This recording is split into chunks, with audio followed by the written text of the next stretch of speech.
சொல்லு அப்படியே. சிக்கன் மசாலா போடுறேங்க பாருங்க. இன்னைக்கு வந்து சிக்கனை வந்து வறுக்க போகிறோம் நாங்கள்.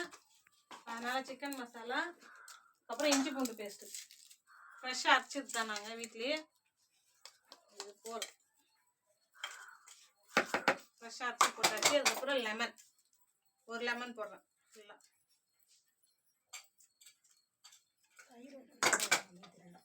இது தயிர் வேணாம், இது வெறும் மிளகாத்தூள் மட்டும். அந்த வீட்டாண்ட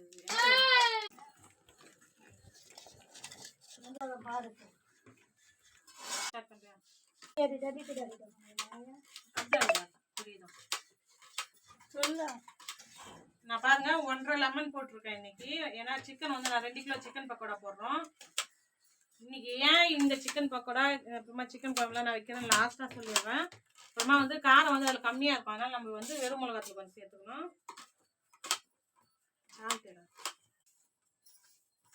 உப்பு கொஞ்சம். ஆமாம், உப்பு ஏன்னா வந்து மசாலாவில் அவங்களுக்கு ஏற்ற மாதிரி போட்டிருப்பாங்க, நம்மளுக்கு கொஞ்சமாக தான் சேர்க்குறோம் பாருங்க. வேணும்னா நம்ம அப்புறமா கூட பார்த்துக்கலாம், டேஸ்ட் பார்த்துட்டு. அவ்வளோதாங்க. இப்போ நம்ம வந்து இது கிளறி எடுத்துக்கணும்.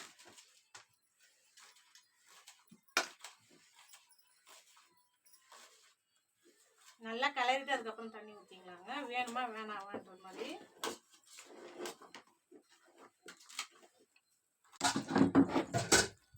டேஸ்ட் பண்ணக்கூடாது தானே? உப்புலாம் எல்லாமே கரெக்டாக இருக்கும். மசாலா போட்டதே அதுக்கு உப்பே போட மாட்டாங்க. உப்பு கரெக்டாக பாருங்க. இப்போ வந்து நான் தண்ணி வந்து லைட்டாக மட்டும் தொளிச்சிக்கிறேன்.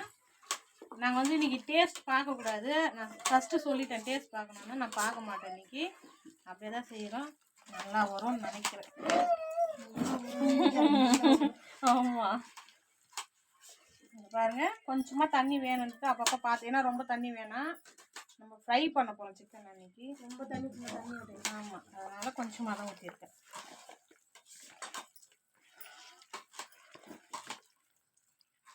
நீங்களும் அதே மாதிரி ட்ரை பண்ணி பாருங்க, எப்படி இருக்குன்னு சொல்லுங்க எனக்கு கமெண்ட் பாக்ஸில் வந்து.